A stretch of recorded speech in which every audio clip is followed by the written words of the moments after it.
Hello viewers, online income tax return সাবমিশনের একটা নতুন ভিডিওতে আমি আপনাদের সবাইকে স্বাগতম জানাচ্ছি।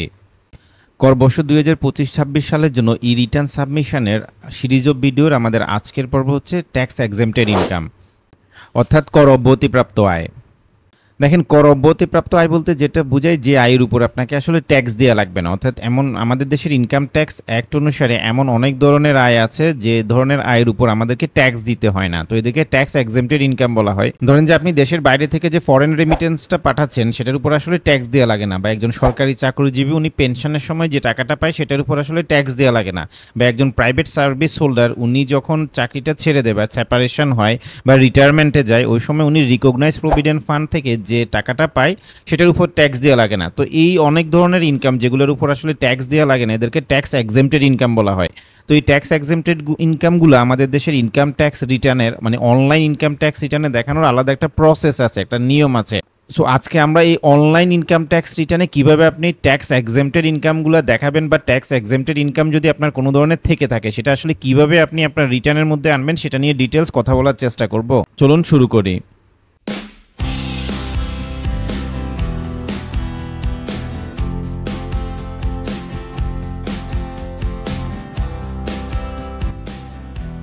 আপনার যদি income tax act, VAT act এবং কাস্টমস অ্যাক্ট সম্পর্কে জানার প্রয়োজন হয় তাহলে আপনি আমার এই ওয়েবসাইটটি ভিজিট করতে পারেন।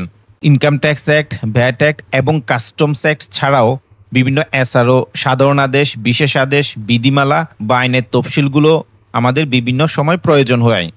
এই সবগুলোই আপনি আমার ওয়েবসাইটে পেয়ে যাবেন। ওয়েবসাইটটি ভিজিট করতে আপনি গুগলে গিয়ে সার্চ করতে পারেন সিএ রিপন লিখে, অথবা টাইপ করতে পারেন www.crepon.com। এই ওয়েবসাইটটি আমি নিয়মিতই আপডেট করি এবং এই 2025 সালের জুন মাসে আইনের যে দুটি সংশোধনী এসেছে সেগুলো অলরেডি ওয়েবসাইটে আপডেট করা হয়েছে। আশা করি আপনার ডে টু ডে কমপ্লায়েন্স বা লার্নিংয়ের ক্ষেত্রে এই ওয়েবসাইটটি কাজে আসবে। এর আগের একটা ভিডিওতে আমরা অ্যাসেসমেন্ট ট্যাব নিয়ে ডিটেলস আলোচনা করেছি। আসলে এই অ্যাসেসমেন্ট ট্যাবটা হচ্ছে ইনকাম ট্যাক্স রিটার্নের বেসিক ইনফরমেশন। তো এই ভিডিওটা আপনি দেখে নিতে পারেন, সেক্ষেত্রে আপনার বেসিক লেভেল আন্ডারস্ট্যান্ডিংটা অনেকটা ক্লিয়ার হবে। সো অনলাইন ইনকাম ট্যাক্স রিটার্নে লগ ইন করার পরে আপনি এই পেজটাতে আসবেন, দেন এখান থেকে আপনি রেগুলার ই রিটার্নে যাবেন। রেগুলার ই রিটার্নে আসার পরে দেখেন এরকম একটা পেজ আপনার সামনে ওপেন হবে। এখানে এটা হচ্ছে মূলত ফার্স্ট পেজ। তো এখানে দেখেন এখানে চারটা ইনফরমেশন দিতে হয়। একটা হচ্ছে অ্যাসেসমেন্ট রিলেটেড ইনফরমেশন, মানে assessment information, then heads of income, and then হচ্ছে ভলেন্টারি ডিসক্লোজার অফ ইনকাম, আর এই পাশে যেটা দেখতেছেন ট্যাক্স এক্সেম্পটেড ইনকাম। তো আমাদের আজকের ভিডিওর আলোচনার সাবজেক্টটা হচ্ছে ট্যাক্স এক্সেম্পটেড ইনকাম। আজকে আমরা এই ট্যাক্স এক্সেম্পটেড ইনকাম নিয়ে কথা বলার চেষ্টা করব। তো ট্যাক্স এক্সেম্পটেড ইনকাম আমরা ইয়েস সিলেক্ট করেছি। তো আমার যেহেতু মানে কারো যদি ট্যাক্স এক্সেম্পটেড ইনকাম থাকে তাহলে ইয়েস সিলেক্ট করতে হবে। এখানে যদি আপনি এই যে কোশ্চেন মার্কটাতে ধরেন, এখানে যে মেসেজটা দিচ্ছে যে select this if you have any income in the income year which is fully exempted from tax, মানে এটা যদি ফুললি ট্যাক্স এক্সেম্পটেড আপনার কোনো ধরনের ইনকাম থাকে তাহলে আপনাকে এখানে ক্লিক করতে হবে। তো আমরা শুধুমাত্র ট্যাক্স এক্সেম্পটেড ইনকামে ক্লিক করলাম, 7 কন্টিনিউ দিয়ে নেক্সটটাতে যাচ্ছি। এটা এখানে যেহেতু আমরা অন্য কোনো ইনকাম সিলেক্ট করি না, এটাই জন্য ছোট হয়ে গেছে, মিনিমাম ট্যাক্স নাই বা কোনো কিছুই নাই, এটা এক পাশটা নাই আসলে ওই পাশটা। তো আমরা যা হোক আমরা কন্টিনিউ দিয়ে নেক্সট পেজে যাচ্ছি। তো এখানে দেখেন ট্যাবগুলো এখন ভিজিবল হয়েছে। এখান থেকে আমরা এতক্ষণ অ্যাসেসমেন্ট ট্যাবে ছিলাম, এখন ইনকাম ট্যাবে। ইনকাম ট্যাবে দেখেন ট্যাক্স এক্সেম্পটেড ইনকাম একটা নতুন আপনার ট্যাব ওপেন হয়েছে বা ট্যাব আসছে। আমি যদি অ্যাসেসমেন্টে গিয়ে ধরেন যে অন্য আরেকটা হেড সিলেক্ট করি, সে আমি এমপ্লয়মেন্ট সিলেক্ট করলাম, ঠিক আছে, বা এমপ্লয়মেন্ট বা income from other source select করলাম, এমপ্লয়মেন্ট না। তো দেখেন এখানে দেখবেন যে এখানে এখন অবশ্য পুরাটা আসছে। হ্যাঁ, তো এই যে দেখেন দুইটা ট্যাব আসছে, একটা হচ্ছে ইনকাম ফ্রম আদার সোর্স আর একটা হচ্ছে ট্যাক্স এক্সেম্পটেড ইনকাম। অর্থাৎ আমি যেহেতু ট্যাক্স এক্সেম্পটেড ইনকাম সিলেক্ট করে এসেছি এজন্য এটা দেখাচ্ছে। ট্যাক্স এক্সেম্পটেড ইনকামের মেইন আলোচনায় যাওয়ার আগে তো আপনাদেরকে যদি আমি রেফারেন্সটা দিই, আসলে আমাদের দেশের ইনকাম ট্যাক্স অ্যাক্টে ট্যাক্স এক্সেম্পটেড ইনকাম কোথায় বলা আছে, ইনকাম ট্যাক্স অ্যাক্টের 6ষ্ঠ তফসিলের অংশ 1-এ বলা আছে। এটা মূলত এটা হচ্ছে আয়কর আইনের 6ষ্ঠ তফসিলের অংশ 1। এখানে টোটাল দফা যদি বলি 36টার মতো দফা আছে। তার মানে দেখেন 36টা টাইপের ইনকামকে ফুললি ট্যাক্স এক্সেম্পটেড করা হয়েছে বা পার্শিয়ালি ট্যাক্স এক্সেম্পট করা হয়েছে ইনকাম ট্যাক্স অ্যাক্ট অনুসারে। এর বাইরে এসআরও দিয়েও এক্সেম্পশন থাকতে পারে। তো আপনার যদি জানার প্রয়োজন হয় বা আপনি যদি জানতে চান সেক্ষেত্রে এটা আপনি একবার পড়তে পারেন। তবে আরেকটা জিনিস এখানে আপনাকে মাথায় রাখতে হবে, এখানে যে দফাগুলো আছে বা টাইপের ইনকামগুলো আছে এটা স্বাভাবিক ব্যক্তির ক্ষেত্রে যেরকম প্রয়োজন মানে অ্যাপ্লিকেবল, কোম্পানি বা অন্যান্য অর্গানাইজেশনের ক্ষেত্রে অ্যাপ্লিকেবল। তো আপনি যখন পড়বেন দেখবেন যে কিছু ব্যক্তির জন্য, কিছু কোম্পানির জন্য, কিছু এনজিওর জন্য বা কিছু আদার অর্গানাইজেশনের জন্য এরকম বিভিন্ন টাইপের আপনি এক্সেম্পশনসগুলো দেখতে পাবেন। সো যেহেতু ল সম্পর্কে জানতে হয় আসলে online tax return fill up করার সময়, তো আপনি চাইলে লটা পড়ে নিতে পারেন। ইন দ্যাট কেস আসলে আপনার নলেজটা একটু আপগ্রেডেড হবে। তো আমরা যদি এখানে অ্যারোতে ক্লিক করি, দেখেন কিছু টাইপের ইনকাম আমার দেখাচ্ছে, যেমন ফরেন রেমিটেন্স। আমরা জানি ফরেন রেমিটেন্স আমাদের দেশে ফুললি এক্সেম্পটেড। তো আমি প্রথমে ফরেন রেমিটেন্স নিয়ে কথা বলি। আমরা এখানে যতগুলো হেড আছে সবগুলো নিয়ে কথা বলার চেষ্টা করব। তো ফরেন রেমিটেন্স মানে কি, আপনি দেশের বাইরে থেকে বাংলাদেশে টাকা পাঠাচ্ছেন, তার মানে দেশের বাইরে থেকে আমাদের যে ভাইরা টাকা পাঠায় তাদের জন্য এটা অ্যাপ্লিকেবল। আমার ভিডিওতে অনেকেই কমেন্ট করে যে বা ফরেন রেমিটেন্স নিয়ে আসলে আমরা একটা যদি ভিডিও দেন বা কিভাবে আমরা ফরেন রেমিটেন্স ইনকামটা ফিল আপ করবো, এটা তো এখানে এই কাজটা আপনাকে করতে হবে, অর্থাৎ ট্যাক্স এক্সেম্পটেড ইনকামে এসে আপনাকে ফরেন রেমিটেন্স সিলেক্ট করতে হবে। দেন এখানে দেখেন টোটাল রেমিটেড অ্যামাউন্ট, আপনি কত টাকা টোটাল রেমিট করেছেন, অর্থাৎ বাংলাদেশে আপনি টোটাল কত টাকা রেমিট করেছেন সেটা দিবেন। সে আমরা হাইপোথেটিক্যালি এখানে দিচ্ছি 23 লাখ টাকা। এটা খুবই ইমাজিনারি ডাটা, আমরা ট্রেনিং পারপাস ইউজ করতেছি। দেন কান্ট্রি অফ আর্নিং, আপনি কোন দেশে আয়টা করেছেন, সে আমি ইউএই দিলাম। সো এরপর হচ্ছে source of income. Source of income আমি সার্ভিস দিয়েছি। দেন নেম অফ এমপ্লয়ার, আপনার এমপ্লয়ারের নামটা দেওয়া লাগবে। তো আমি এমপ্লয়ারের নামটা আপনার যেটা অ্যাপ্লিকেবল আপনি নামটা দিতে পারেন, যে আমি লিখলাম হচ্ছে এবিসি কোম্পানি লিমিটেড, মানে একটা কোম্পানিতে আপনি চাকরি করেন। এটা ইমাজিনারি দিলাম। আপনার ক্ষেত্রে আপনার এমপ্লয়ারের নামটা আপনি দিয়ে দিবেন যার অধীনে আপনি কাজ করেন সেটা। এরপরে দেখেন মোড অফ রেমিটেন্স, এটা মোস্ট ইম্পর্টেন্ট, আপনার টাকাটা কিভাবে আসছে। দেখেন আমি যদি অ্যারোতে ক্লিক করি, দুই ধরনের মোড দেখাচ্ছে, একটা হচ্ছে ব্যাংকিং চ্যানেলে আপনি নিয়ে আসছেন কিনা, আর একটা হচ্ছে foreign currency declaration at customs point. Customs পয়েন্টেও আপনি এই যে ফরেন কারেন্সি নিয়ে আসতে পারেন, সেক্ষেত্রে আপনাকে কাস্টমসে একটা ডিক্লারেশন দিতে হয়।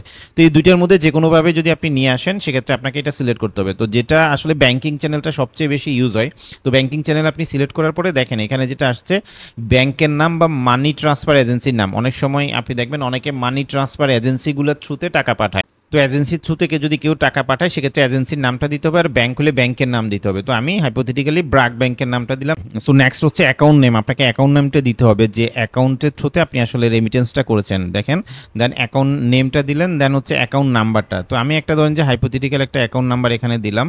সো আমার ডাটাটা ইনপুট করা হয়ে গেছে। এটা হচ্ছে ব্যাংক রিলেটেড, আপনি যখন ব্যাংকের থ্রুতে নিয়ে আসবেন তখন এইভাবে আপনাকে ফিল আপ করতে হবে। তো এটা ফিল আপ করার পর আপনি সেভ ডাটা দেওয়ার পরে এটা সেভ হয়ে যাবে। সো এখানে ব্যাংকিং চ্যানেলের পরিবর্তে আপনি যদি ফরেন কারেন্সি ডিক্লারেশন এট কাস্টমস পয়েন্ট এটা সিলেক্ট করেন, দেন কাস্টমস অথরিটির নামটা দিতে হবে। আপনি কি ধরেন যে ঢাকা এয়ারপোর্টে দিয়েছেন না কোথায়, মানে নেম অফ দ্য পোর্ট আর কি, পোর্টের নামটা আপনার দেওয়া লাগবে যেখানে আপনি আপনার এই রেমিটেন্সটা ডিক্লেয়ার করেছেন। সো আমি দিলাম কাস্টম হাউস ঢাকা। এরপর আপনাকে এফএমজে ফর্মের সিরিয়াল নাম্বারটা দিতে হবে। এফএমজে মানে হচ্ছে যেটা হচ্ছে আমরা দেশের বাইরে থেকে যখন কোনো ফরেন কারেন্সি নিয়ে আসি বা জুয়েলারি নিয়ে আসি তার ডিক্লারেশনটা এখানে দিতে হয়। এটা বাংলাদেশ ব্যাংকের একটা ফর্ম। তো এখানে আমি হাইপোথেটিক্যাল একটা নাম্বার দিচ্ছি, দেন হচ্ছে ডিক্লারেশন ডেট, যে ডেটে আপনি নিয়ে আসছেন ওই ডিক্লারেশন ডেটটা আপনাকে দেওয়া লাগবে। আমি একটা ডেট সিলেক্ট করলাম, দেন হচ্ছে আপনার পাসপোর্ট নাম্বারটা আপনি দিয়ে দেন হচ্ছে সেভ ড্রাফট করবেন, এটা ড্রাফট সেভ হয়ে যাবে। সো দেখেন এটা যেহেতু ফার্স্ট এক্সেম্পটেড ইনকাম, তো আমি একটু আপনাদেরকে দেখাই এটা আসলে কোথায় রিটার্নে শো হয়। আমরা যদি ট্যাক্স অ্যান্ড পেমেন্টে যাই, এখানে আসার পরে দেখেন এই যে ট্যাক্স এক্সেম্পটেড ইনকাম 23 লাখ টাকা, দেখতেছেন এটা এখানে মূলত এটা আসছে। এখানে এই যে 23 লাখ টাকা, এখানে এই যে ট্যাক্স এক্সেম্পটেড ইনকাম হিসেবে 23 লাখ টাকা আলাদাভাবে চলে আসছে। অর্থাৎ আমি যে ইনকামটা দেখাইছি সেটা এখানে পারফেক্টলি শো হয়েছে। আপনি চাইলে রিটার্ন ভিউতেও গিয়ে দেখতে পারেন। সো আমরা রিটার্ন ভিউতে আসলাম, এই যে এখানে দেখেন ট্যাক্স এক্সেম্পটেড বা ট্যাক্স ফ্রি ইনকাম 23 লাখ টাকা দেখাচ্ছে, অর্থাৎ আমরা যে ট্যাক্স এক্সেম্পটেড ইনকামটা দেখাইছি এটা পারফেক্টলি আসছে। এছাড়াও এটা IT10 বি যেটা অ্যাসেট লাইবিলিটি স্টেটমেন্টের সোর্স অফ ফান্ড হিসেবেই আসলে যাবে, মানে ট্যাক্স এক্সেম্পটেড ইনকাম হিসেবে যাবে। সো অ্যাসেট লাইবিলিটি স্টেটমেন্টে দেখেন সোর্স অফ ফান্ডের মধ্যে ট্যাক্স এক্সেম্পটেড ইনকাম হিসেবে 23 লাখ টাকা চলে আসছে। তাহলে ট্যাক্স এক্সেম্পটেড ইনকামের ইমপ্লিকেশনসটা হচ্ছে এই জায়গায়, অর্থাৎ আপনি রিটার্নের দুইটা জায়গায় এটা পাবেন। এর পরের ক্যাটাগরিটা হচ্ছে সফটওয়্যার অ্যান্ড আইটি বিজনেস। আপনারা অনেকেই জানেন হয়তো বা আমাদের দেশে আইটি এনাবেল সার্ভিসগুলো হচ্ছে ট্যাক্স এক্সেম্পটেড, মানে যারা আইটি এনাবেল বিজনেস করে তারা হচ্ছে ট্যাক্স এক্সেম্পটেড। তো এই আইটি বিজনেস যারা করে তাদেরকে হচ্ছে সফটওয়্যার অ্যান্ড আইটি বিজনেস এই জায়গাটাতে ক্লিক করতে হবে। এখানে ক্লিক করার পরে টাইপ অফ বিজনেসের এখানে দেখেন অনেকগুলো ক্যাটাগরি আছে, মানে ক্যাটাগরি কি এগুলো আসলে 6 শিডিউলের আপনার ওই দফা 21 বলা আছে, অংশ 1-এর দফা 21 এই ক্যাটাগরিগুলো বলা আছে। ওইখানে যতগুলা আইটেম আছে ওই আইটেমগুলো এখানে আছে, দেখেন অনেকগুলো আইটেম আছে। আপনি যে আইটি বিজনেসের ডেটাটা ইনপুট করতেছেন ওই রিলেটেড ইনফরমেশনটা আপনাকে দেওয়া লাগবে, যেমন সফটওয়্যার ডেভেলপমেন্ট আছে, সফটওয়্যারের অ্যাপ্লিকেশন কাস্টমাইজেশন আছে, ডিজিটাল অ্যানিমেশন ডেভেলপমেন্ট আছে, ওয়েব লিস্টিং আছে, ওয়েবসাইট সার্ভিস আছে, ডিজিটাল গ্রাফিক ডিজাইন আছে, আরও অনেক কিছু আছে। সো এখানে দেখেন আপনার জন্য যে জিনিসটা অ্যাপ্লিকেবল ওইটা আপনাকে দেওয়া লাগবে। সে আমি এখানে দিলাম যে ই লার্নিং প্ল্যাটফর্ম দিলাম, দেন বিজনেসের নাম দিলাম হচ্ছে সে এবিসি ট্রেডিং হাউস, মানে আমি জাস্ট নাম দিলাম একটা বিজনেসের অ্যাড্রেস, সে আমি দিলাম হচ্ছে একটা খুলনার একটা অ্যাড্রেস দিলাম। তো এটা হচ্ছে আমার specific information related to the business, আমি যে বিজনেসটা আসলে করতেছি, মানে যে সফটওয়্যার বা আইটি বিজনেসটা আমি করতেছি সেই সফটওয়্যার বা আইটি বিজনেস নিয়ে আমাকে ইনফরমেশনটা দেওয়া লাগবে। এরপর হচ্ছে ইনকাম সামারি, আপনার এখানে দুইটা পার্ট আছে, একটা হচ্ছে ইনকামের সামারি দেওয়া লাগবে আর একটা হচ্ছে ব্যালেন্স শিটের সামারি দেওয়া লাগবে। তো ইনকামের সামারি যদি আমরা আসি, প্রথমে আপনাকে কত টাকা সেলস হয়েছে ওই সেলসের ডাটাটা দেওয়া লাগবে। আমি সে দিলাম 12 লাখ টাকা আমার এক বছরে সেল হয়েছে, এটা এক বছরের ডাটা, কারণ আমরা সবসময় ট্যাক্স রিটার্ন ইয়ারলি জমা দিই 1 জুলাই 30 জুন, মানে 1 জুলাই থেকে 30 জুন। তো এখানে দেখেন আমরা 12 লাখ টাকা দিলাম, দেন গ্রস প্রফিট, অর্থাৎ এই বিজনেস থেকে আপনার গ্রস প্রফিট কত হয়েছে, সে আমি দিলাম 6 লাখ টাকা গ্রস প্রফিট হয়েছে। হ্যাঁ, দেন অ্যাডমিনিস্ট্রেটিভ মানে জেনারেল অ্যাডমিনিস্ট্রেটিভ সেলিং বা আদার এক্সপেন্সেস বাবদ টোটাল কত টাকা খরচ হয়েছে, সে আমি দিলাম 2 লাখ টাকার মতো আমার একটা খরচ হয়েছে। তো দেখেন 4 লাখ টাকা আমার নেট প্রফিট আসছে, এই 4 লাখ টাকা আসলে ট্যাক্স এক্সেম্পটেড ইনকাম হয়ে যাবে। তো এখানে আরেকটা জিনিস আমাকে দেখাচ্ছে যে ঠিক আছে, আমি মানে এই যে ব্যালেন্স শিট, এতক্ষণ তো আমি যেটা তৈরি করেছি ইনকামের, দেন আমাকে একটা ব্যালেন্স শিট, যেহেতু এটা একটা বিজনেস, এটা বিজনেসের ব্যালেন্স শিট তৈরি করতে হয়। আপনারা অনেকে জানেন ইনকাম ট্যাক্সে যাদের বিজনেস ইনকাম আছে তাদেরকে একটা ব্যালেন্স শিট দিতে হয়, যেহেতু সফটওয়্যার বিজনেস, এটা একটা বিজনেস, রাইট? এর একটা ব্যালেন্স শিট আছে, আপনাকে ব্যালেন্স শিটে ইনপুট করা লাগবে। তবে ব্যালেন্স শিট আপনি চাইলে নাও দিতে পারেন, মানে নাও দিতে পারেন বলতে কি, এখানে দেখেন মেনটেন্স বুকস অফ অ্যাকাউন্টস, আপনি কি আসলে বুকস অফ অ্যাকাউন্টস মেনটেন করেন কিনা। আপনি যদি বুকস অফ অ্যাকাউন্টস মেনটেন না করেন, নোতে দিবেন, সেক্ষেত্রে এই যে ব্যালেন্স শিটের ডেটাটা আসলে আপনারা দেয়া লাগবে না। আর যদি আপনি মেনটেন করেন সেক্ষেত্রে আপনাকে ডেটাটা দিতে হবে। তো আমরা যদি ব্যালেন্স শিটের ডেটাটা আলোচনা করি যে এখানে কি কি জিনিস আছে, দেখেন ব্যালেন্স শিটে যেটা থাকে অ্যাসেট এবং লাইবিলিটি থাকে। তো অ্যাসেটের শুরুতে আপনার ক্যাশ ইন হ্যান্ড এবং ক্যাশ এট ব্যাংক মিলে টোটাল কত টাকা আছে, ইনভেন্টরি কত টাকা আছে, ফিক্সড অ্যাসেট কত টাকা আছে, আদার অ্যাসেট কত টাকার আছে, এই টোটালটা আপনাকে দেওয়া লাগবে। সে আমি দিলাম যে ক্যাশ এট ব্যাংকে 1,20,000 টাকা আছে, ইনভেন্টরি আছে ওনার সে 60,000 টাকার, অ্যান্ড ফিক্সড অ্যাসেট আছে 4,50,000। হ্যাঁ, দেন আদার অ্যাসেট আছে ধরেন যে সে 70,000 টাকার। হ্যাঁ, আমরা হাইপোথেটিক্যালি ডাটাগুলো দিয়ে যদি দেখি টোটাল অ্যাসেট হচ্ছে 7 লাখ টাকা। এটা আসলে আমি হাইপোথেটিক্যাল দিচ্ছি, বাট আপনি যখন আপনার ট্যাক্স রিটার্ন তৈরি করবেন আপনার কিন্তু অ্যাকচুয়াল ডাটাটা এখানে দেওয়া লাগবে। মানে এই আইটি বিজনেস কোম্পানির যে কত টাকা যে ক্যাশ আছে ওই ক্যাশটা বা কত টাকা ব্যাংক আছে দুইটা যোগ করে এখানে দেওয়া লাগবে। এখানে মানে ইমাজিনারি ডাটা কিন্তু দেওয়া যাবে না, কারণ এটা একটা ট্যাক্স রিটার্ন, এটা একটা লিগ্যাল ডকুমেন্টস। আপনি যদি ফেক ইনফরমেশন দেন আপনার পেনাল্টি হবে এবং শাস্তি হবে আপনার, ঠিক আছে? সো আমি জাস্ট ট্রেনিং পারপাস আপনাকে কিছু হাইপোথেটিক্যাল ডাটা দিয়ে দেখানোর চেষ্টা করতেছি। দেন ওপেনিং ক্যাপিটাল, মানে এই বিজনেসের জন্য গত বছরের শুরুতে আপনার আসলে কত টাকা ওপেনিং ক্যাপিটাল ছিল, এই ক্যাপিটালটা আপনার এখানে দেওয়া লাগবে। সে আমরা ধরলাম 50 লাখ টাকা ওনার ক্যাপিটাল ছিল, জাস্ট 50 লাখ টাকা আমরা ধরলাম। তাহলে দেখেন এই বছর লাভ হয়েছে 4 লাখ টাকা, এই 4 লাখ টাকা অটোমেটিক্যালি এখানে চলে আসছে। এটা আসলে আপনি কোনোভাবেই এডিট করতে পারবেন না, এখানে যে টাকাটা আসবে এটা এটার সাথে লিঙ্ক করা চলে আসবে। দেন আপনি কত টাকা উইথড্র করেছেন বা মালিক কত টাকা আসলে উইথড্র করেছে, মালিক সে আমি ধরে নিলাম 4 লাখ টাকা যদি উইথড্র করে তাহলে 4 লাখ টাকা আসলে কমে যাবে, মানে 50 বা 4 লাখ না, আমরা 6 লাখ ধরলাম যে মালিক 3 লাখ ধরলাম, সে 3 লাখ টাকা উইথড্র করেছে, তার মানে 50 লাখ টাকা শুরুতে ছিল, 4 লাখ টাকা প্রফিট হয়েছে 54 লাখ টাকা, দেন 3 লাখ টাকা উনি আবার উইথড্র করে ফেলছে। তাহলে আমার এখন ক্লোজিং ক্যাপিটাল হচ্ছে 51 লাখ টাকা, ঠিক আছে? দেন লাইবিলিটি যদি থাকে সেক্ষেত্রে লাইবিলিটি হয়তো বা আমরা বসাইতে পারি। তো আপনাকে মানে যেটা করতে হবে আপনার ক্ষেত্রে আসলে টোটাল মানে ক্যাপিটাল এবং টোটাল অ্যাসেট মিলে যাবে, মানে টোটাল ক্যাপিটাল এবং লাইবিলিটিজ আর অ্যাসেট পুরোপুরি মিলে যাবে। তো আমাদের ক্ষেত্রে দেখেন যেহেতু আমরা ইমাজিনারি ডাটা দিয়েছি আসলে মিলতেছে না, তো আমি এখন এটা আসলে মিলাই দিই। সো এটাকে আমি ওপেনিং ক্যাপিটালকে 6 লাখ করে দিলাম। এখন দেখেন আমার হচ্ছে টোটাল অ্যাসেট 7 লাখ টাকা এবং টোটাল ক্যাপিটাল এবং লাইবিলিটিজও 7 লাখ টাকা, লাইবিলিটিজ আমি 0 করে দিলাম। এখন আমি সেভ ড্রাফট করব, সেভ ড্রাফট করার সাথে সাথে আমার এই ইনফরমেশনটা সেভ হয়ে গেছে। আপনি চাইলে ট্যাক্স পেমেন্টের এখানে এসে দেখতে পারেন এই যে এক্সেম্পটেড ইনকাম আপনার 4 লাখ টাকা আসছে। তাহলে কারো যদি আইটি বিজনেস থাকে তাহলে এইভাবেই তাকে ডাটাটা ইনপুট করা লাগবে। তবে যদি আইটি বিজনেস থাকে এখানে আরেকটা ডাটা যেটা করতে হবে, মানে যেটা ইম্পর্টেন্ট সেটা হচ্ছে এটা যেহেতু একটা বিজনেস, আপনারা জানেন বিজনেসের ক্লোজিং ক্যাপিটালটা, এখানে যে ক্লোজিং ক্যাপিটাল 7 লাখ টাকা আসছে এটা অ্যাসেটের মধ্যে দেখাইতে হয়। এই অ্যাসেট লাইবিলিটি স্টেটমেন্টের এসে এই যে এখানে বিজনেস ক্যাপিটালের মধ্যে আসতে হবে। দেন এই business capital other than director share holding in limited company, এই জায়গাটাতে এসে আপনাকে বিজনেস হাউসের নামটা দিতে হবে। আমরা যে বিজনেস হাউসের নামটা ওইখানে যেটা দিছি বা যেটা দিবেন সেম নামটা এখানে আসবে। টোটাল বিজনেসের অ্যাসেট হচ্ছে আমার 7 লাখ টাকা এবং আমার লাইবিলিটি হচ্ছে 0। এই যে 7 লাখ টাকা চলে আসছে, এটা অবশ্যই মিল থাকতে হবে। হ্যাঁ, এটা হচ্ছে আমরা যারা মানে শুধুমাত্র আইটি বিজনেস না, সব ধরনের বিজনেসের ক্ষেত্রে আমাদেরকে এটা মাথায় রাখতে হবে যে এখানে যে বিজনেসের ডেটাটা আমি দিচ্ছি সেটা অবশ্যই আমার অ্যাসেটের মধ্যেও আসতে হবে। সো আমরা যদি পরেরটাতে আলোচনা করি, ধরেন যে আমার সফটওয়্যার বিজনেস আছে, এর বাইরে আরেকটা ট্যাক্স এক্সেম্পটেড ইনকাম আছে, তাহলে আমি এই যে অ্যাড অ্যানাদার টাইপে যাব। অ্যাড অ্যানাদার টাইপে যাওয়ার পরে তখন আমার জন্য এই যে নতুন আরেকটা ট্যাব ওপেন হয়েছে। তো এখান থেকে আমরা যদি পরেরটা সিলেক্ট করি, পরেরটা হচ্ছে এক্সপোর্ট অফ হ্যান্ডিক্রাফটস। আমি যদি হ্যান্ডিক্রাফটস এক্সপোর্ট করে থাকি তাহলে সেটা হচ্ছে ট্যাক্স এক্সেম্পটেড ইনকাম। তো যেহেতু এটা এক্সপোর্ট করতেছি, এটা একটা বিজনেস, রাইট? তো এই বিজনেসের ইনফরমেশনগুলো আবার চলে আসছে, যে দেখেন balance sheet summary, income summary. তো আমি যেহেতু জাস্ট আগেরটাতে আসলে ব্যালেন্স শিট সামারি আর ইনকাম সামারি নিয়ে কথা বলছি, এই জন্য আমি আর ডিটেলসে যাব না, আমি জাস্ট দ্রুত এই জায়গাগুলোতে ইনপুট করার চেষ্টা করব। তো আপনি এখানে আসার পরে টাইপ অফ হ্যান্ডিক্রাফট, আপনার হ্যান্ডিক্রাফটের টাইপটা আসলে এখানে দেওয়া লাগবে, যে আপনার মানে আপনি যে বিজনেসটা করেন সেটা কোন ধরনের হ্যান্ডিক্রাফটের বিজনেস। সো টাইপের মধ্যে আমি এমব্রয়ডারি হাউসটা দিলাম হাইপোথেটিক্যালি, দেন বিজনেসের নেমটা আপনাকে দেওয়া লাগবে। মানে এখানে আপনি টাইপটা দিলেন, দেন হচ্ছে টাইপ এখানে হাউসটা দিলাম এমব্রয়ডারি হাউস, মানে আমি সেমটাই রাখলাম, বা আপনি এখানে হাউসটা বাদ দিয়ে এখানে এমব্রয়ডারি দিতে পারেন। দেন বিজনেসের অ্যাড্রেসটা আপনার দেওয়া লাগবে। আমরা একটা হাইপোথেটিক্যাল অ্যাড্রেস এখানে দেওয়ার চেষ্টা করলাম। তো এটা হচ্ছে ইনফরমেশন, বেসিক ইনফরমেশন। এখন দেখেন অন্য ইনফরমেশনগুলো সেম, একটু আগে আমি যে সফটওয়্যার বিজনেসের ক্ষেত্রে যে আলোচনাটা করেছি সেম আলোচনাটাই। তো এক্ষেত্রে আমি আর ডিটেলসে আলোচনা করব না। তো ইনকাম সামারির ক্ষেত্রে ধরেন যে আমি যে ইনকামটা এখানে দেবো, সেম ইনকামটাই কোথায় চলে যাবে, সেম ইনকামটাই ওইখানে কি হয়ে যাবে, মানে এক্সেম্পটেড ইনকামে চলে যাবে। দেখেন 7 লাখ টাকা আমি কি দিয়েছি, 12, 8 আর 1, 12 লাখ হচ্ছে আমার সেলস, গ্রস প্রফিট হচ্ছে 8 লাখ টাকা, আর 1 লাখ টাকা হচ্ছে আমার জেনারেল অ্যাডমিনিস্ট্রেটিভ সেলিং বা আদার এক্সপেন্সেস। এখন দেখেন আমরা এই পাশটা যদি বলি, আমি বুকস অফ অ্যাকাউন্টস মেনটেন না করলে এটা থাকবে না, আর আমি যদি মেনটেন করি সেক্ষেত্রে কি হবে, সেক্ষেত্রে আমার টোটাল যে অ্যাসেটের ডিটেলস বা লাইবিলিটিস ডিটেলসটা দেওয়া লাগবে। তো আমি আর এটা নিয়ে কথা বললাম না।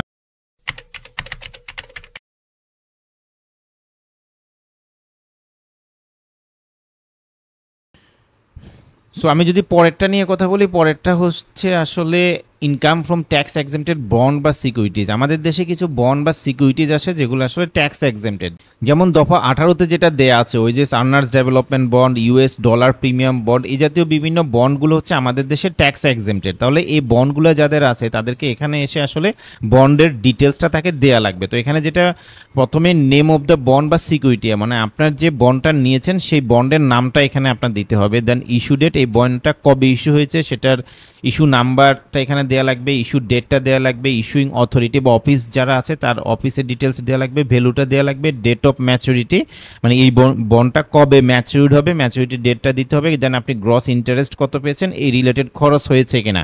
আপনাকে এখানে যে জিনিসটা রিলেটেড খরচ নিয়ে আমি যেটা বলবো সেটা হচ্ছে, এই বন্ডটা ধরেন যে সে খরচ বলতে কি, এই বন্ডটা ইন্টারেস্ট পাওয়ার জন্য আপনাকে যদি কোনো ধরনের এক্সপেন্সেস থাকে সেই এক্সপেন্সটা এখানে মাইনাস করতে পারবেন। বা আরেকটা হইতে পারে যে এই বন্ডটা কেনার জন্য আপনি লোন নিয়েছেন, সে 10 লাখ টাকার একটা বন্ড নিয়েছেন, কিন্তু আপনি সেখানে 5 লাখ টাকার লোন নিয়েছেন, ওই লোনের ইন্টারেস্টও আপনি কি করতে পারবেন, মাইনাস করতে পারবেন, যেহেতু সেটা এই ইনকামের সাথে পার্টিকুলারলি রিলেটেড। তো আপনাদের কারো যদি এরকম মানে টোটালি এক্সেম্পটেড বন্ড থাকে তাহলে সেটা এখানে দিবেন। তো আমাদের দেশে কিছু টাইপের ট্রেজারি বন্ড আছে যেটা হচ্ছে ট্যাক্স এক্সেম্পটেড। তো ট্যাক্স এক্সেম্পটেড ট্রেজারি বন্ডে কেউ যদি কখনো ইনভেস্টমেন্ট করে থাকেন সেক্ষেত্রে ওই ট্রেজারি বন্ডের ডিটেলসটা আপনার এখানে দেওয়া লাগবে। পরের ক্যাটাগরিটা হচ্ছে মুক্তিযোদ্ধারা যে অ্যালাউন্স পান সেটা। আমাদের দেশে যারা ফ্রিডম ফাইটার আছেন তারা সরকার থেকে একটা অ্যালাউন্স পায়। তো এখানে এই মানে মুক্তিযোদ্ধারা যে অ্যালাউন্সটা পায় সেটা হচ্ছে ট্যাক্স এক্সেম্পটেড। তাহলে কোনো মুক্তিযোদ্ধা তার যখন ট্যাক্স রিটার্নটা ফিল আপ করবে ওখানে ওনার যে মুক্তিযোদ্ধা ভাতাটা সেটার জন্য উনি এই জায়গাটাতে আসবে, আসার পরে পার্টিকুলার্সটা সিলেক্ট করা লাগবে, অর্থাৎ ওনার অ্যালাউন্সের নামটা দিবেন। উনি যে অ্যালাউন্সটা পায় উনি মানে মুক্তিযোদ্ধার মানে ওয়েলফেয়ার অ্যালাউন্সটা দিতে পারে বা ফ্রিডম ফাইটার অ্যালাউন্স, মানে যে নামে উনি পায়। দেন হচ্ছে নেম অফ দ্য অর্গানাইজেশন, যে অর্গানাইজেশন থেকে উনি আসলে অ্যালাউন্সটা পাচ্ছে, মানে সরকারি যে অর্গানাইজেশন থেকে উনি অ্যালাউন্সটা পাচ্ছে সেই অর্গানাইজেশনের নামটা দেওয়া লাগবে, রেফারেন্স নাম্বারটা দেওয়া লাগবে। রেফারেন্স নাম্বারটা হচ্ছে এখানে আসলে পার্টিকুলার্স যেটার মাধ্যমে আসলে পেমেন্টটা হয়েছে, রেফারেন্স নাম্বার আর রেফারেন্স ডেট দিয়ে উনি অ্যামাউন্টটা দিলে এই অ্যামাউন্টটা আসলে ফুল এক্সেমশনে চলে যাবে। দেন হচ্ছে rewards from government. Rewards from government যেটা হচ্ছে আপনি যদি গভর্নমেন্ট থেকে কোনো ধরনের রিওয়ার্ড পান, আমাদের দেশে ধরেন যে গভর্নমেন্ট কাউকে খুশি হয়ে কোনো পুরস্কার দিল, তাহলে এই পুরস্কারের টাকাটা হচ্ছে অ্যাজ পার ল এক্সেম্পটেড, তাহলে সেটা এই জন্য এখানে আসে। এখানে আপনি যে টাইপের আসলে অ্যাওয়ার্ডটা পেয়েছেন ওই টাইপের অ্যাওয়ার্ডটার মানে পার্টিকুলার্স বা নামটা আপনাকে দেওয়া লাগবে, মানে টাইপ অফ অ্যালাউন্স বা টাইপ অফ রিওয়ার্ড যেটা আপনি পেয়েছেন, দেন এটা কার থেকে পেয়েছেন, অবশ্যই আপনি গভর্নমেন্ট অর্গানাইজেশন থেকে পেয়েছেন।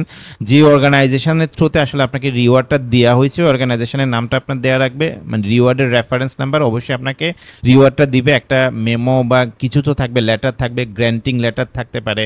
তো ওই গ্র্যান্টিং বা মেমো লেটারের যে রেফারেন্স নাম্বারটা সেটা দিতে হবে, রেফারেন্সের ডেটটা দিতে হবে এবং রিওয়ার্ড অ্যামাউন্টটা আপনার দেওয়া লাগবে। আপনি এখানে যে রিওয়ার্ডটা অ্যামাউন্টটা দিবেন সেটা আপনার কী হয়ে যাবে, সেটা আপনার ইনকাম হিসেবে চলে যাবে। সে আমি এখানে 30,000 টাকা দিলাম, হ্যাঁ দেখবেন 30,000 টাকা ইনকাম হিসেবে চলে যাবে। তো এখানে আসলে আমি ডাটাগুলো মানে মানে যেহেতু ডাটাগুলো দিই না এই জন্য সে সেভ নিচ্ছে না। পরেরটা দেখেন, পরেরটা হচ্ছে ওল্ড কেয়ার। ওল্ড কেয়ার মূলত আসলে যেটা বোঝাচ্ছে বৃদ্ধাশ্রম। আমাদের দেশে যে বৃদ্ধাশ্রমগুলো আছে, বৃদ্ধাশ্রমের যে ইনকাম সেটা হচ্ছে ট্যাক্স এক্সেম্পটেড ইনকাম। তো কারো মানে কেউ যদি এরকম বৃদ্ধাশ্রম পরিচালনা করে সেক্ষেত্রে ওই বৃদ্ধাশ্রমের ইনকামের জন্য উনি আসলে মানে ইন্ডিভিজুয়াল ক্যাপাসিটিতে কেউ যদি বৃদ্ধাশ্রম পরিচালনা করে তাহলে ওইখানে ওনার যে ইনকামটা সেটা হচ্ছে আসলে ট্যাক্স এক্সেম্পটেড ইনকাম হয়ে যাবে। এখানেও আসলে সেম ইনফরমেশনই দিতে হয়, এখানে particulars, reference number, reference date এবং অ্যামাউন্ট এবং রিলেটেড এক্সপেন্সেস বা মানে দিয়ে আপনি আসলে সেভ করলে এটা সেভ হয়ে যাবে।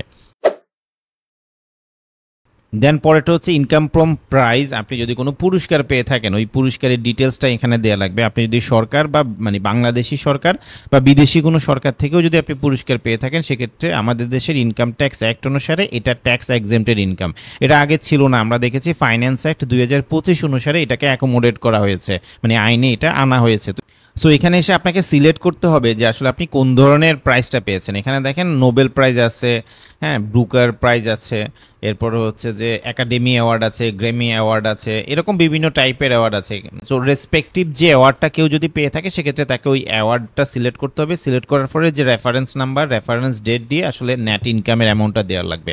তো আপনি যদি সরকার থেকে রিওয়ার্ড পান ডেফিনেটলি সেটা আপনি বিডিটিতে পাবেন, মানে বাংলাদেশি টাকায় পাবেন। দেশের বাইরে থেকে যদি কেউ রিওয়ার্ড পান সেক্ষেত্রে সেটাকে কি করতে হবে, সেটাকে আসলে বিডিটি টাকায় কনভার্ট করে আনতে হবে। তো এই ক্ষেত্রে আসলে যেটা হয়, আপনি যদি রিওয়ার্ড পেয়ে থাকেন সেক্ষেত্রে অবশ্যই আপনার ব্যাংকে হিট হবে ইন বিডিটি টাকা। দেন পরের ক্যাটাগরি নিয়ে আমরা যদি কথা বলি, খুবই ইম্পর্টেন্ট, এটা নিয়ে আসলে অনেকেই জানতে চায় যে আমি পেনশন পেয়েছি, পেনশনের টাকাটা কোথায় দেখাবো। আমার ভিডিওতে অনেকেই কমেন্ট করে বা অনেকেই আসলে জানতে চায় পার্সোনালি আমাকে নক দিয়ে যে আসলে পেনশনের টাকাটা আমরা কিভাবে দেখাবো। তো আপনারা যারা পেনশনের টাকা পান, পেনশনের জন্য আপনাকে এই যে এখানে এসে পেনশন, ইনকাম ফ্রম পেনশনে আসতে হবে। এক্সেম্পটেড ইনকামের অধীনে পেনশনটা স্পেসিফিক্যালি বলা আছে। দেন এখানে আসলে নেম অফ দ্য এমপ্লয়ার, আপনি যে এমপ্লয়ার থেকে পাচ্ছেন পেনশনটা ওই পেনশনের নামটা দিবেন। আপনি যদি বাংলাদেশ সরকার থেকে পান সেক্ষেত্রে সরকারের নামটা আপনি দিতে পারেন, বা আপনি যে ডিপার্টমেন্টে কাজ করেন নামও আপনি দিতে পারেন। অর্থাৎ আপনাকে সোজা কথা হচ্ছে নেম অফ দ্য এমপ্লয়ারের নামটা দিতে হবে এবং আপনার এমপ্লয়ি আইডিটা দিতে হবে যদি থাকে। এটা আসলে ম্যান্ডেটরি কিছু না। দেন কত টাকা আপনি পেয়েছেন, মানে টোটাল অ্যামাউন্ট হিসেবে কত টাকা আপনি রিসিভ করেছেন ওই অ্যামাউন্টটা দিবেন, এটা এক্সেম্পটেড ইনকাম হয়ে যাবে। তো ইনকাম ফ্রম পেনশনটা আসলে খুবই সহজ ফিল আপ করা। আপনারা যারা ইনকাম ফ্রম পেনশন সম্পর্কে জানতে চেয়েছেন আশা করি এই আলোচনাটা আপনাদের কাজে আসবে। পরেরটা হচ্ছে ইউনিভার্সাল পেনশন স্কিম। আপনারা অনেকে জানেন ইউনিভার্সাল পেনশন স্কিম আমাদের দেশে কয়েক বছর আগে চালু হয়েছে। তো যারা এই ইউনিভার্সাল পেনশন স্কিমে আপনি ইনভেস্টমেন্ট করেছেন একটা সময় পরে আপনি রিটার্ন পাবেন, রাইট? আপনাকে স্কিম অনুসারে আপনি ইনভেস্টমেন্টটা করেছেন। এখানে প্রবাসী স্কিম আছে, প্রগতি স্কিম আছে, সুরক্ষা একটা স্কিম আছে এবং আরেকটা হচ্ছে সমতা একটা স্কিম আছে। আপনি যে স্কিমটা নিয়েছেন সেই স্কিমটা আপনাকে সিলেক্ট করতে হবে। দেন পেনশনের আপনারা জানেন একটা আইডি থাকে, একটা আইডি থাকে, ওই আইডিটা আপনার এখানে দেওয়া লাগবে। আপনি কত টাকা গ্রস ইন্টারেস্ট পেয়েছেন এবং আপনার এই রিলেটেড কোনো খরচ হয়েছে কিনা, অর্থাৎ এই ইন্টারেস্টটা আর্ন করতে আপনার যদি কোনো ধরনের খরচ হয়ে থাকে সেই রিলেটেড খরচটা আপনি মাইনাস করতে পারবেন। তাহলে কি হবে, বাকিটা আপনার এক্সেম্পটেড ইনকামে চলে যাবে। তো কারো যদি ইউনিভার্সাল পেনশন স্কিমে কেউ ইনভেস্টমেন্ট করে আপনার ইন্টারেস্ট পেয়ে থাকেন বা বেনিফিট পেয়ে থাকেন বা সুবিধা পেয়ে থাকেন বা রিটার্ন পেয়ে থাকেন সেক্ষেত্রে আপনার ওই জিনিসটা এখানে এভাবে দেখাইতে হবে। দেন হচ্ছে কমন দুইটা জিনিস, একটা হচ্ছে আদার এক্সামশন আন্ডার 6 শিডিউল, আর একটা হচ্ছে এক্সামশন বাই এসআরও। তো আদার এক্সামশন নিয়ে কথা বলি, যে দেখেন এতক্ষণ আমরা যে কথাগুলো বলেছি এগুলো 6 শিডিউলেই ছিল, এগুলো স্পেসিফিক্যালি মেনশন করা হয়েছে। অন্যান্যগুলোর জন্য আপনাকে বলতেছে যে মানে আপনি এমন কোনো ধরনের এক্সামশন ইনকাম খুঁজতেছেন যেটা এই কয়টার মধ্যে নাই, তখন আপনাকে কি করতে হবে, আদার এক্সামশন আন্ডার 6 শিডিউল পার্ট 1 এটাতে ক্লিক করতে হবে। তো এটা সিলেক্ট করার পরে দেখেন আপনাকে প্যারাগ্রাফ নাম্বার দেখাচ্ছে, অর্থাৎ এই যে 6 শিডিউলে আপনি বলতেছেন সেটা আসলে কত নাম্বার প্যারাগ্রাফে আছে সেটা দেখাচ্ছে, কারণ এখানে কিছু প্যারাগ্রাফ দেওয়া আছে। আপনি যদি এখানে সিরিয়াল দেখেন, ও 1 2 3 এরপরে 6 এরপরে 7, এটা কিন্তু মানে সিরিয়াল বলতে আসলে কি, এটা কিসের সিরিয়াল জানেন, এটা দফা সিরিয়াল। এই যে 6 শিডিউলে যে দফাগুলো আছে এই দফাগুলো সিরিয়ালই মূলত বোঝাচ্ছে। যে এক বলতে এখানে এটা বোঝাচ্ছে এক অনুসারে যে আসলে বেতনটা পাচ্ছে। এটা আসলে ইন্টার গভর্নমেন্ট, মানে হচ্ছে আমাদের দেশে যত বিদেশি অর্গানাইজেশন আছে, বিদেশি বলতে মানে ধরেন যে বিদেশি সরকারের যেসব অর্গানাইজেশন আছে বা ইন্টারন্যাশনাল অর্গানাইজেশন আছে, যেমন ইউনাইটেড নেশনের যেসব অর্গানাইজেশন আছে, তাদের বেতন হচ্ছে আসলে আপনার করমুক্ত। তাহলে এই যারা এই ধরনের বেতন পান তারা এখানে এসে এটা সিলেক্ট করতে হবে। সিলেক্ট করার পরে এখানে দেখেন আপনি যে অর্গানাইজেশনে চাকরি করতেছেন সেই অর্গানাইজেশনের নামটা দিতে হবে, দেন রেফারেন্স নাম্বার দিতে হবে। আমরা রেফারেন্স নাম্বারে যদি কোশ্চেন বক্সটাতে ধরি, দেখেন এখানে লেখা আছে the reference number of the receipt of income, মানে ইনকামের রেফারেন্স নাম্বারটা, দেন রেফারেন্স ডেটটা দিতে হবে, আপনি কত টাকা ইনকাম পেয়েছেন, এবং সেখানে আপনার কোনো ধরনের মানে এই ইনকামটা জেনারেট করতে আপনার কোনো ধরনের এক্সপেন্স হলে এই এক্সপেন্সটাও আপনি কি করতে পারবেন, মাইনাস করতে পারবেন। এটা হচ্ছে ফর ইন্টার গভর্নমেন্টাল অর্গানাইজেশন বা ইন্টারন্যাশনাল অর্গানাইজেশনগুলোর জন্য। এটা 6 শিডিউলের দফা 1-এ বলা আছে, এই জন্য 1। এরপরটা হচ্ছে অ্যাম্বাসেডর। অ্যাম্বাসেডর মানে হচ্ছে আমাদের দেশে বিদেশি যেসব মানে কান্ট্রির অ্যাম্বাসেডর বা হাই কমিশনাররা আমাদের দেশে চাকরি করে, তাদের ইনকামও কিন্তু আমাদের দেশে ট্যাক্স এক্সেম্পটেড ইনকাম। তো কোনো অ্যাম্বাসেডর যখন এটা ফিল আপ করবে তখন তাকে এই যে এক্সেম্পটেড স্যালারির এখানে আসলে ক্লিক করতে হবে। ক্লিক করার ফলে বাকি ইনফরমেশনগুলো অলমোস্ট সিমিলার, একটু আগে যেটা বলেছি। হ্যাঁ, এরপরে হচ্ছে আমরা যদি বলি tax etcetera receive by the government or local authority. Government বা লোকাল অথরিটি যদি কোনো ধরনের ট্যাক্স পেয়ে থাকে তার জন্য হচ্ছে এটা আসলে মানে ইন্ডিভিজুয়ালের জন্য আসলে খুব একটা লাগবে না। 6 নাম্বার যেটা মানে দফা 6 এটা লাগবে। এটা কি দেখেন, এটা হচ্ছে রিকগনাইজ প্রভিডেন্ট ফান্ড প্লাস মানে সুপারএনুয়েশন ফান্ড আর বা অ্যাপ্রুভড প্রভিডেন্ট ফান্ড। সো এটা কি, এটা নিয়ে যদি আমরা ডিটেলস কথা বলি, এটা আসলে আমাদের সবচেয়ে বেশি দরকার হবে। ধরেন যে আপনি যে অর্গানাইজেশনে কাজ করেন সেই অর্গানাইজেশনে প্রভিডেন্ট ফান্ড আছে, এবং ওই প্রভিডেন্ট ফান্ডটা যদি অ্যাপ্রুভ হয় তাহলে প্রভিডেন্ট ফান্ডে কি হয়, আপনি একটা টাকা দেন, মানে আপনার থেকে একটা টাকা কর্তন করে রাখা হয়, এবং আপনার এমপ্লয়ারও সমপরিমাণ টাকা ওই প্রভিডেন্ট ফান্ডের অ্যাকাউন্টে বা ট্রাস্টে ট্রান্সফার করে, মানে প্রভিডেন্ট ফান্ডের নামে যে অ্যাকাউন্টটা থাকে সেখানে ট্রান্সফার করা হয়। দেন ওইখান থেকে আপনি একটা ইন্টারেস্টও পান আপনার ওয়েটিং অনুসারে বা আপনার অ্যামাউন্ট অনুসারে। তাহলে দেখেন এই টাকাটা কিন্তু আপনাকে প্রতি মাসে বা প্রতি বছরে দিয়ে দেওয়া হয় না। এটা কখন দেওয়া হয় জানেন, আপনি যখন চাকরি ছেড়ে দিবেন, আপনি চাকরি ছাড়ার সময় এই টাকাটা পাবেন। তো বলা হচ্ছে যে আপনি যদি কোনো প্রভিডেন্ট ফান্ড থেকে টাকা পান, মানে যখন আপনি চাকরিটা ছেড়ে দিচ্ছেন at the time of separation, তখন হচ্ছে আপনি যে টাকাটা পেয়েছেন এটা আপনার ট্যাক্স এক্সেম্পটেড ইনকাম। যদি ওই প্রভিডেন্ট ফান্ড কি হয়, রিকগনাইজ হয়, তাহলে সেটা এক্সেম্পটেড ইনকাম হয়ে যাবে। এবং এই এক্সেম্পটেড ইনকামটার জন্য আমাকে এই যে 6 যেটা সেটা সিলেক্ট করা লাগতেছে। সিলেক্ট করার পরে দেন আমি এই যে পার্টিকুলার্সের এখানে আমি আসলে নামটা দেবো। আমি লিখতে পারি হচ্ছে যে PF amount on final settlement, এটা লিখতে পারি। দেন রিসিপ্ট নাম্বার, মানে আপনার যে সেটেলমেন্টটা হয়েছে সেখানে যদি আপনাকে একটা রিসিপ্ট দেয়, সেই রিসিপ্টের নাম্বারটা আপনাকে দিতে হবে। হ্যাঁ, রিসিপ্টের রেফারেন্স নাম্বারটা এবং সেটার রেফারেন্স ডেট এবং টোটাল অ্যামাউন্ট কত, রিলেটেড এক্সপেন্সেস কত, মানে পরের জিনিসগুলো দেখেন অলমোস্ট সিমিলার। এগুলো নিয়ে জন্য আমি আর কথা বললাম না। এটা হলো প্রভিডেন্ট ফান্ডের। এরপরেরটা হচ্ছে জিপিএফ। জিপিএফ মানে হচ্ছে জেনারেল প্রভিডেন্ট ফান্ড। এটা কাদের জন্য অ্যাপ্লিকেবল জানেন, এটা হচ্ছে গভর্নমেন্ট সার্ভিস হোল্ডারদের জন্য। গভর্নমেন্ট সার্ভিস হোল্ডাররা হচ্ছে জেনারেল প্রভিডেন্ট ফান্ড থেকে উনি ওনাদের টাকাটা পায়। উনি যখন চাকরি থেকে রিটায়ারমেন্টে যায়, রিটায়ারমেন্টের পরে উনি এই জেনারেল প্রভিডেন্ট ফান্ড থেকে উনি টাকাটা পায়। তাহলে দেখেন জেনারেল প্রভিডেন্ট ফান্ড থেকে কেউ যদি টাকা পায় তাহলে সে তাকে এই রিলেটেড ডেটাটা এখানে ফিল আপ করা লাগবে। এখানে দেখেন রেফারেন্স নাম্বার, অন্যান্য জিনিসগুলো একই, reference number, reference date, amount of income, related expense, এই ডাটাটা ইনপুট করা লাগবে। তবে এখানে যখনই আমি জিপিএফ সিলেক্ট করতেছি দেখেন এখানে একটা মেসেজ আসছে, যেটা অন্যটার ক্ষেত্রে ছিল না। আমি যখন আরপিএফ সিলেক্ট করতেছিলাম দেখেন এখানে কোনো কিছু নাই। যখনই আমি জিপিএফ সিলেক্ট করছি দেখেন বলতেছে please do not input here if you already included in salaries head.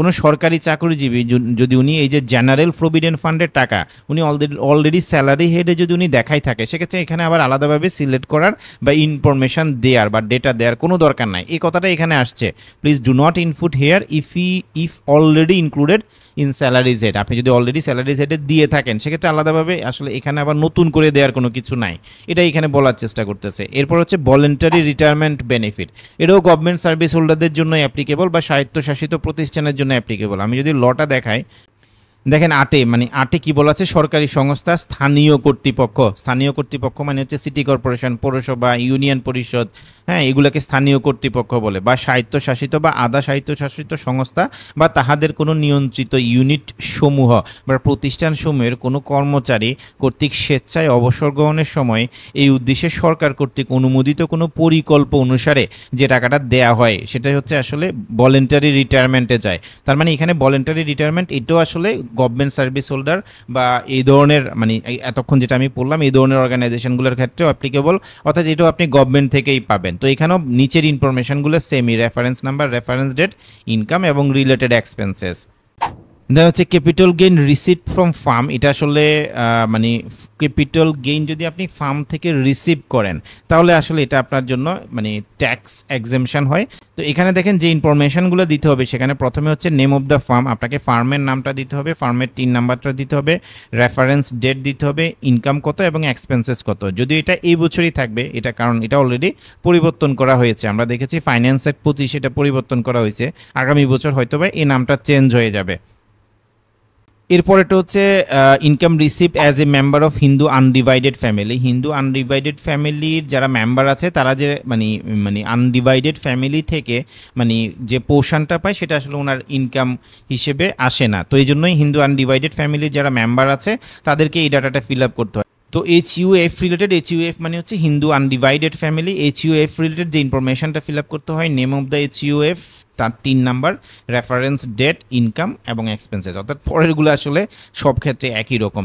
এরপরেরটা হচ্ছে আপনার হিল ট্যাক্স রিলেটেড, মানে হচ্ছে চট্টগ্রাম হিল ট্যাক্সের যেসব ইন্ডিজিয়াস হিল মানে পিপল আছে, হ্যাঁ, নি গোষ্ঠী যারা আছে, মানে চট্টগ্রাম হিল ট্যাক্স বলতে 3টা জেলা, রাঙ্গামাটি, বান্দরবন এবং খাগড়াছড়ি। আমি যদি ল থেকে দেখাই, দেখেন রাঙ্গামাটি, বান্দরবন এবং খাগড়াছড়ি পার্বত্য জেলার ক্ষুদ্র নিগোষ্ঠী কর্তৃক স্বাভাবিক ব্যক্তির আয় যাহা কেবল উক্ত পার্বত্য অঞ্চলের মানে পার্বত্য জেলায় পরিচালিত অর্থনৈতিক কার্যক্রম হতে উদ্ভূত হয়েছে, মানে ওই এলাকার ইকোনমিক অ্যাক্টিভিটি থেকে যদি কোনো ক্ষুদ্র নিগোষ্ঠীর কোনো ইনকাম থাকে তাহলে রাঙ্গামাটি, বান্দরবন এবং খাগড়াছড়ি অঞ্চলের এই 3টা হিল ট্যাক্সের জন্য ট্যাক্স এক্সেমশন রাখা হয়েছে। তো মানে কোনো যদি ক্ষুদ্র নিগোষ্ঠীর কেউ যদি এই এক্সেমশনটা এনজয় করতে চান তাহলে তাকে এখানে ক্লিক করতে হবে।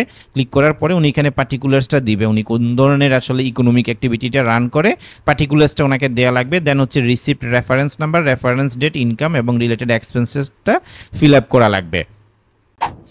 এরপরের ক্যাটাগরিটা হচ্ছে business income of ocean going ship brought as a foreign remittance. কোনো ইন্ডিভিজুয়াল যদি সে তার বিজনেস মানে ওশান গোয়িং বিজনেসের ফরেন রেমিটেন্স নিয়ে আসে তাহলে তাকে এটা ফিল আপ করতে হবে। ফিল আপ করার এখানেও ইনফরমেশনগুলো সেমই, particulars, receipt, reference number, reference date, income এবং এক্সপেন্সেস ডিটেলস দিলেই এটা আসলে ট্যাক্স এক্সেম্পটেড ইনকাম হিসেবে মানে রিপোর্ট হয়ে যাবে।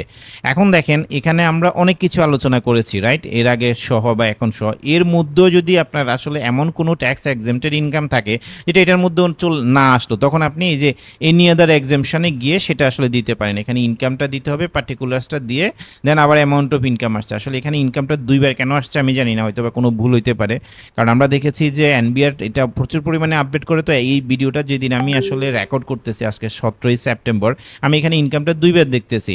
এখানে যদিও দেওয়া আছে যে brief income of the tax exempted income, তো আসলে ব্রিফ ডেসক্রিপশন হইলে আসলে ভালো হইতো, এটা হয়তো বা চেঞ্জ হয়ে যাবে। তো ইনকামের জন্য আসলে আপনাকে এখানেই দিতে হবে। আপনি যদি এখানে ইনকাম দেনও এটা আলটিমেটলি নিচে যাবে না, নিজে দেখেন নিচে আসতেছে না এখানে, তো আপনাকে অবশ্যই এখানে ফিল আপ করতে হবে। তো আশা করি আপনারা এখানে বুঝতে পারছেন আসলে ট্যাক্স এক্সেম্পটেড ইনকামগুলো কীভাবে আসলে আপনি নিয়ে আসবেন, ঠিক আছে। সো অর্থাৎ এখানে আপনি যদি এমন কোনো এর বাইরেও কোনো ট্যাক্স এক্সেম্পটেড ইনকাম থাকে তাহলে অবশ্যই আপনাকে নিয়ে আসতে হবে।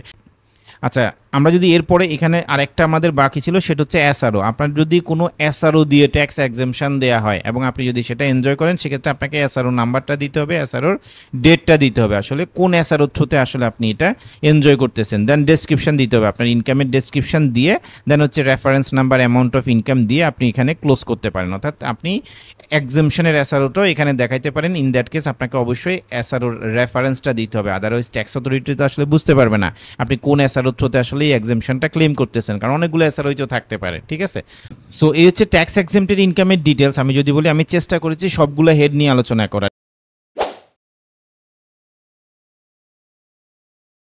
সো ওকে, এখানে আরেকটা জিনিস যেটা বলা সেটা হচ্ছে দেখেন 6 শিডিউলে এমন কিছু ইনকাম আছে, মানে ট্যাক্স এক্সেমটেড ইনকাম আছে যেটা অলরেডি রেসপেক্টিভ হেডের সাথে দেয়া আছে। যেমন আমি যদি স্যালারির কথা বলি, আমরা প্রাইভেট সার্ভিস হোল্ডার যারা আছে আমাদের 1/3 অফ স্যালারি ইনকাম অথবা 5 লাখ টাকা, হুইচ এভার ইজ লোয়ার, এটা কিন্তু ট্যাক্স এক্সেমটেড ইনকাম। এটাও কিন্তু 6 শিডিউলের 27-এ বলা আছে। আপনি যদি 27 দেখেন, এই যে 27-এ এই কথাটা বলা আছে, তাহলে দেখেন এটাকে আসলে আমি এই যে এখানে এসে যেটা হচ্ছে আদারে গিয়ে, মানে এই যে আদার এক্সেমশনে গিয়ে দেন আবার এখানে এনি আদারে গিয়ে ফিল আপ করবো না।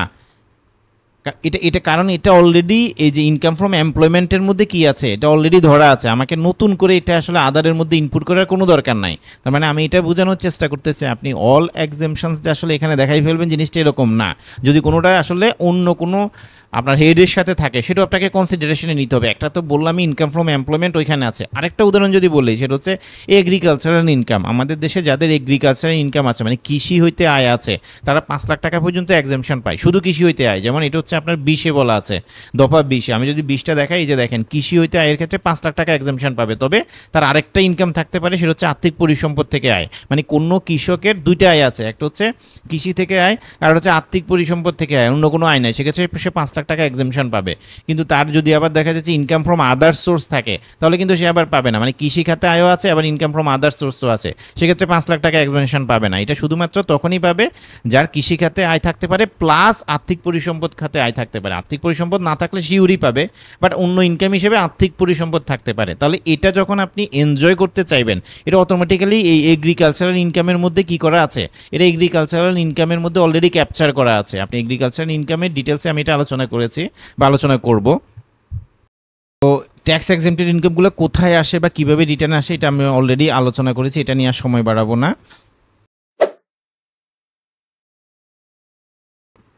একটা কথা যেটা বলবো সেটা হচ্ছে আপনার তো একটা ট্যাক্স এক্সেমটেড ইনকাম হয়েছে, রাইট? ডেফিনেটলি এই টাকাটার আসলে আপনার কোথায় থাকবে, এটা হয়তো বা ক্যাশে থাকতে পারে, ব্যাংকে থাকতে পারে, এটা হইতে পারে। যেমন আমি শুধুমাত্র ইনকাম দেখাইলাম, সেক্ষেত্রে আমি কিন্তু এই যে দেখেন এই ক্ষেত্রে আমি 40 লাখ টাকা ইনকাম দেখাইছি, হোয়ারাস আমি কিন্তু আর আমার কোনো অ্যাসেটে দেখাই নাই, তাহলে এখানে কিন্তু নেগেটিভ আসতেছে। তাহলে আপনাকে দেখতে হবে, আপনি ধরেন যে আমি এখানে কি করলাম, ইনকামটা চেঞ্জ করে 4 লাখ টাকা করে দিলাম, যে আমার 4 লাখ টাকা ইনকাম হয়েছে, তাহলে এই 4 লাখ টাকা আমার কোথায় থাকবে, ব্যাংকে থাকবে বা ক্যাশে থাকবে বা এটা আমার কিছু খরচ হবে, রাইট? এই জায়গাটা আপনাদেরকে মাথায় রাখতে হবে। হয়তো ভাই 4 লাখ টাকা আমার এক্সপেন্ডিচার হিসেবে খরচ হয়ে যাইতে পারে, যে আমি 4 লাখ টাকা দেখাইলে দিলাম, তাহলে দেখেন এখানে কি আসবে না, এখানে কোনো ধরনের গ্যাপ আসবে না তখন, মানে যে দেখেন এটা মিলে গেছে। কিন্তু মানে আমি যেটা বোঝানোর চেষ্টা করতেছি, আপনার এখানে যে ইনকামটা হয়েছে এটার একটা ইমপ্লিকেশন অ্যাসেট লাইবিলিটি তো আছে, মানে এটা আপনার হয় এটা খরচ হবে, এক্সপেন্ডিচারের থ্রুতে ইনকামটা খরচ হবে, না হয় ইনকামটা তো আপনার হাতে থেকে যাবে। হাতে থেকে বলতে যেটা বুঝেছি, হয় আপনার hard cache cash in hand থাকবে বা ব্যাংকে থাকবে, বা এটা দিয়ে আপনি এফডিআর করতে পারেন, বা এটা দিয়ে অন্য কোনো অ্যাসেট কিনতে পারেন। তার মানে এটার একটা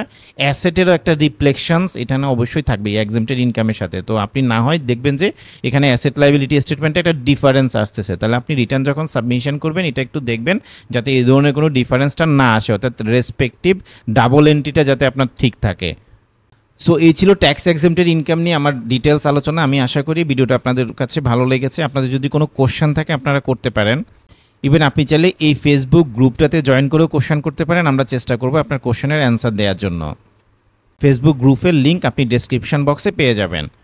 ধন্যবাদ আপনাদের সবাইকে, ভালো থাকবেন।